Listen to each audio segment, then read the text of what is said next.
Chapter 1. The Abydos Helicopter Symbols. In the ancient Egyptian temple of Abydos, carved into a stone beam over 3,000 years ago, there's a wall that shouldn't exist. At first glance, it looks like typical hieroglyphs, religious symbols, royal names, nothing unusual. Until you look closer, and then you see them. Shapes that don't belong in ancient Egypt. A helicopter, complete with rotor blades and tail section. A submarine with a conning tower and propeller. What appears to be a fixed-wing aircraft, and a flying disc. All carved in stone. All sitting next to images of pharaohs and gods. As if whoever created them saw these machines with their own eyes.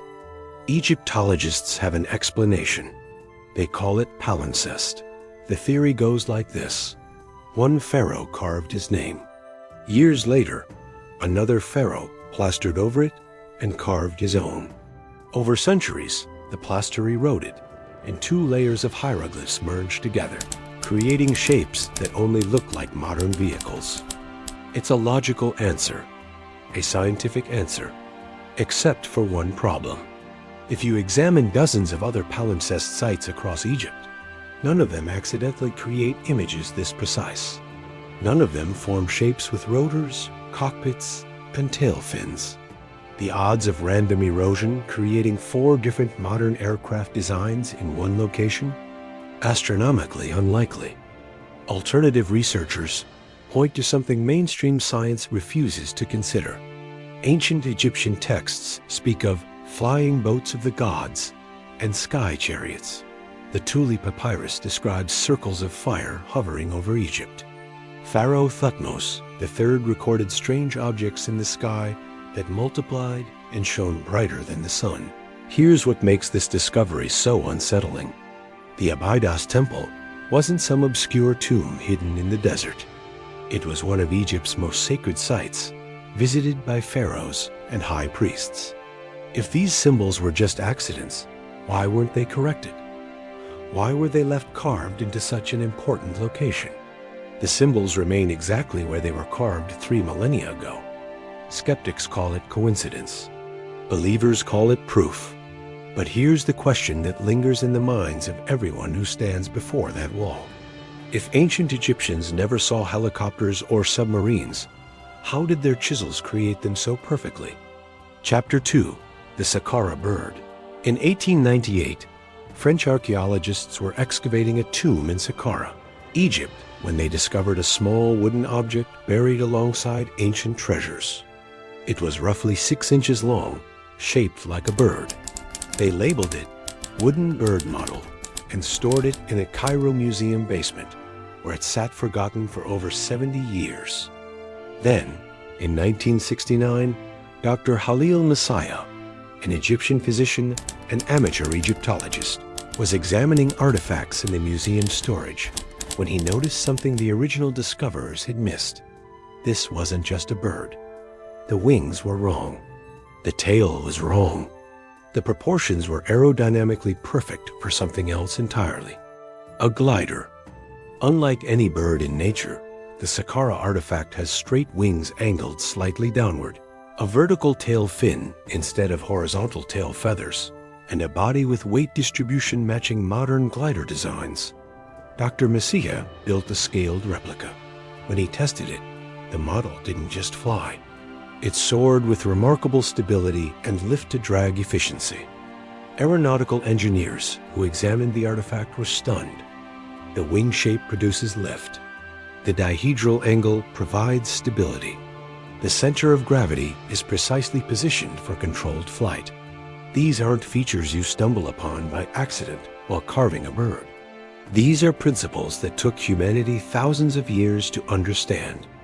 Skeptics argue it's just a weather vane or a child's toy, and that any resemblance to aircraft is pure coincidence.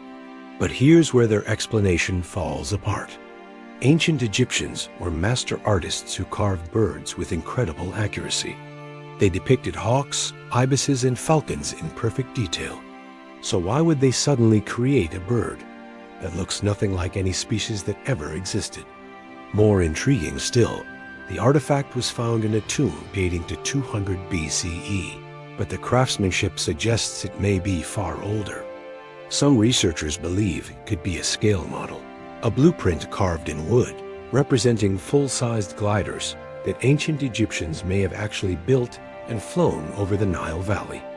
The Saqqara Bird sits behind glass in the Egyptian Museum, its wooden wings still perfectly intact after more than 2,000 years. Mainstream archaeology dismisses it as a decorative object.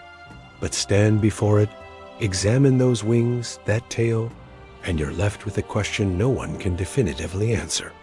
Was this ancient art? Or ancient engineering? Chapter 3. The Derinkuyu Underground City. In 1963, a man in Turkey's Cappadocia region was renovating his basement when his sledgehammer broke through the wall.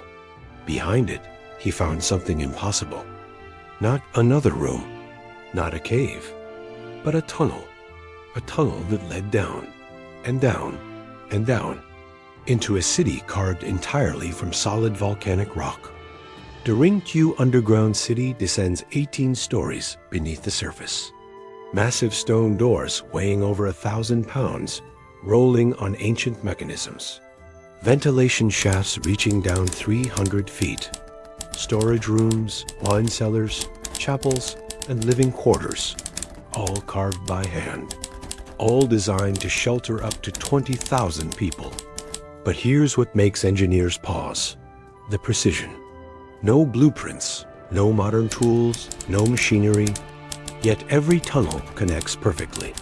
Every ventilation shaft reaches exactly where it needs to. The entire structure engineered with mathematical accuracy that shouldn't be possible for ancient civilizations working with primitive chisels. Mainstream archaeologists date it to the 8th century BCE, claiming it was built as a refuge from invading armies. A practical shelter, nothing more. But that raises an unsettling question. If it was just a temporary hideout, why build 18 levels deep? Why create a ventilation system that's sophisticated? Why go to such impossible lengths? Some researchers suggest something darker, that Derinkuyu wasn't built to hide from human armies, but from something in the sky. Ancient texts from the region speak of sky wars and fire from above. Were they hiding from invaders? Or from something far more terrifying they saw descending from the heavens? The massive stone doors were designed to be rolled shut from the inside. Once sealed, no one from outside could open them. Each level had its own independent door system. As if they weren't just hiding, they were preparing for a siege. A siege that might last months, or years. Today, Derinkuyu sits open to tourists, its tunnels lit by modern lights. But walk through those corridors, and you can't escape one haunting thought. Whoever built this wasn't just thinking about survival. They were thinking about the unthinkable. What were they so afraid of? And why did they believe the only safe place was deep beneath the earth?